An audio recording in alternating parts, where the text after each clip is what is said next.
नमस्कार, आप देख रहे हैं नवभारत समाचार। मैं हूं नेहा राठी। आइए देखते हैं आज की बड़ी खबर। फिलहाल के लिए इतना ही। देखते रहिए नवभारत समाचार। नमस्कार। देश में दिन ब दिन बढ़ रहे सड़क हादसों को रोकने के लिए लोगों को नियमों का पालन करना चाहिए। डीसीपी शिव प्रसाद रेड्डी ने कहा। रोड सेफ्टी वीक के मौके पर रोड सेफ्टी अभियान 2026 के नारे के तहत वरंगल आरटीओ ऑफिस जंक्शन से एमजीएम जंक्शन तक 2 व्हीलर रैली निकाली गई। Road safety awareness rally programme में डीसीपी शिव प्रसाद, आरटी अधिकारी जयपाल शोभन और दूसरे लोगों ने हिस्सा लिया। इस मौके पर बोलते हुए डीसीपी शिव प्रसाद रेड्डी ने कहा, रोड एक्सीडेंट रोकने के लिए लोगों और ड्राइवरों को ट्रैफिक नियमों का सख्ती से पालन करना चाहिए।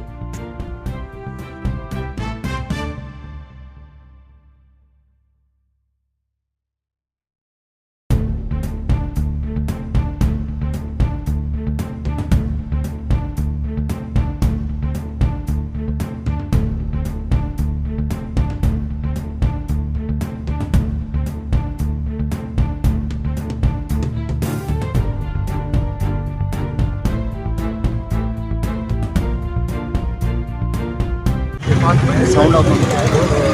డిపార్ట్మెంట్ కానీ పోలీస్ డిపార్ట్మెంట్ కానీ డిస్ట్రిక్ట్ అడ్మినిస్ట్రేషన్ కానీ ఈ అవేర్నెస్ ప్రోగ్రామ్స్ ఎన్నో కండక్ట్ చేస్తున్నా కూడా ఈ కాలంలో యూత్ ఇంకా పబ్లిక్లో అవేర్నెస్ క్రియేట్ చేయడం కోసం, రెగ్యులర్గా జరుగుతున్న యాక్సిడెంట్స్ని కంట్రోల్ చేయడం కోసం ఈ రోడ్డు భద్రత ఏదైతే ఈ సేఫ్టీ సెగ్మెంట్ పెట్టుకుని సేఫ్టీ ప్రికాషన్స్ గురించి మనము ఈ ప్రోగ్రామ్స్ కండక్ట్ చేయడం జరుగుతూ ఉంది.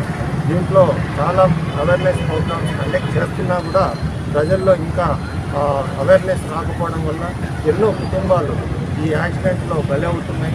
మన వాళ్ళు సెల్ ఫోన్ మాట్లాడుకుంటూ కానీ లేకపోతే డ్రింక్ చేసి వెహికల్స్ నడిపే దాంట్లో కానీ మనం సేఫ్గా జర్నీ చేస్తున్నా కానీ అదర్ సైడ్ నుంచి వాళ్ళు సరిగ్గా లేకపోయినా మనం అలర్ట్గా లేకపోతే జరిగే పరిణామం మనకు, మన కుటుంబానికి, అలాగే ఎంతో రాష్ట్ర అవేర్నెస్ ప్రోగ్రామ్స్లో క్రియేట్ చేస్తున్న ప్రభుత్వం తీసుకున్న కార్యక్రమాలు కూడా మన వాళ్ళు ఇంకా దాని లెవెల్లో చూడడం లేదు. సో ఇప్పుడు లాండ్ పోలీస్ వాళ్ళు, ట్రాఫిక్ పోలీసు, అలాగే రోడ్ ట్రాన్స్పోర్ట్ అథారిటీ వాళ్ళు చేస్తున్న ప్రోగ్రామ్ని ప్రజలందరూ కూడా దీన్ని సీరియస్గా తీసుకొని పాటిస్తేనే మనకు భద్రత ఉంటుంది. మనకు తగ్గట్టు రోడ్స్ కూడా అక్కడక్కడ ఇంకా దాన్ని ఆ లెవెల్లో లేకపోవడం, మనం వెహికల్ స్పీడ్ పెరగడం, ఆ స్పీడ్ని కంట్రోల్ చేసుకోలేని పరిస్థితుల్లో ఉండడం, రూల్స్ని రెగ్యులేషన్ని పాటించకపోవడం వల్ల జరిగే పరిణామాలు చాలా ఉన్నాయి.